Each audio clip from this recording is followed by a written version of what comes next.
ಕರ್ನಾಟಕ ರಾಜ್ಯ ಉಪನ್ಯಾಸಕರ ಅರ್ಹತಾ ಪರೀಕ್ಷೆ 2025ರಲ್ಲಿ ವಿದ್ಯಾಮಾತ ಅಕಾಡೆಮಿಯ ಅತ್ಯುತ್ತಮ ಫಲಿತಾಂಶವನ್ನ ಪಡೆದಿದೆ. ಕಳೆದ 3 ವರ್ಷಗಳಿಂದ ಕೆಸೆಟ್ ತರಬೇತಿಯನ್ನ ಆನ್ಲೈನ್ ಲೈವ್ ತರಗತಿಗಳ ಮೂಲಕ ತರಬೇತಿ ನೀಡುತ್ತಾ ಇದ್ದು ಗ್ರಾಮೀಣ ಪ್ರದೇಶದ ಸಂಸ್ಥೆಯೊಂದು ಉನ್ನತ ಸಾಧನೆಯನ್ನ ಮಾಡ್ತಾ ಇದೆ. ಕರಾವಳಿ ಭಾಗದಲ್ಲಿ ಸರ್ಕಾರಿ ನೇಮಕಾತಿಗಳು ಮತ್ತು ಪ್ರವೇಶ ಪರೀಕ್ಷೆಗಳಿಗೆ ತರಬೇತಿ ನೀಡುವ ಪ್ರತಿಷ್ಠಿತ ಸಂಸ್ಥೆಯಾಗಿ ವಿದ್ಯಾಮಾತ ಅಕಾಡೆಮಿಯು ಮನೆ ಮಾತಾಗಿದೆ. ಕೆಸೆಟ್ 2025ರ ಪರೀಕ್ಷೆಯಲ್ಲಿ ವಿದ್ಯಾಮಾತ ಅಕಾಡೆಮಿಯು 5 ಜನ ವಿದ್ಯಾರ್ಥಿಗಳು ಅರ್ಹತೆಯನ್ನ ಪಡೆದುಕೊಂಡಿದ್ದಾರೆ.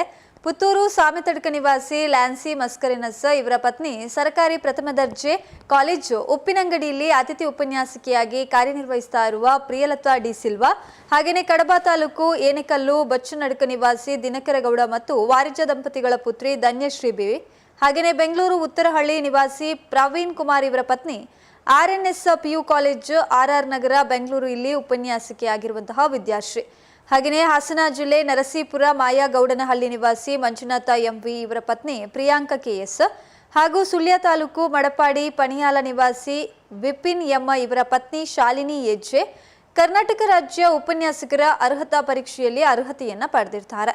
ಇನ್ನು ಕೆಸೆಟ್ನಿಂದ ಅರ್ಹತೆ ಪಡೆದ್ರೆ ಅಸಿಸ್ಟೆಂಟ್ ಪ್ರೊಫೆಸರ್ ಆಗಿ ಸೇವೆ ಸಲ್ಲಿಸಲು ಅವಕಾಶ ಇರುತ್ತೆ. ಕೆಸೆಟ್ ಅರ್ಹತೆ ಪಡೆದವರು ಯುಜಿಸಿ ನೆಟ್ ಅರ್ಹತೆಯನ್ನ ಪಡೆದ್ರೆ all over India assistant professor ಹುದ್ದೆಗೆ ಅರ್ಜಿಯನ್ನ ಸಲ್ಲಿಕೆ ಮಾಡಬಹುದು. ಸರ್ಕಾರಿ ಸ್ವಾಮ್ಯದಲ್ಲಿರುವಂತಹ ವಿಶ್ವವಿದ್ಯಾಲಯಗಳಲ್ಲಿ ಡೈಲಿ ವೇಜಸ್ ಪಾರ್ಟ್ ಟೈಮ್ಗೆ ಮೊದಲ ಆದ್ಯತೆಯನ್ನು ಕೂಡ ಪಡೆಯಬಹುದು. ತರಬೇತಿ ಪಡೆದು ಕೆಸೆಟ್ ಅರ್ಹತೆ ಪಡೆದಿರುವ ಎಲ್ಲ ಅಭ್ಯರ್ಥಿಗಳನ್ನ ವಿದ್ಯಾಮಾತ ಅಕಾಡೆಮಿಯ ಆಡಳಿತ ನಿರ್ದೇಶಕ ಭಾಗ್ಯಶ್ರೀ ಮತ್ತು ಆಡಳಿತ ಮಂಡಳಿ ಅಭಿನಂದಿಸಿದ.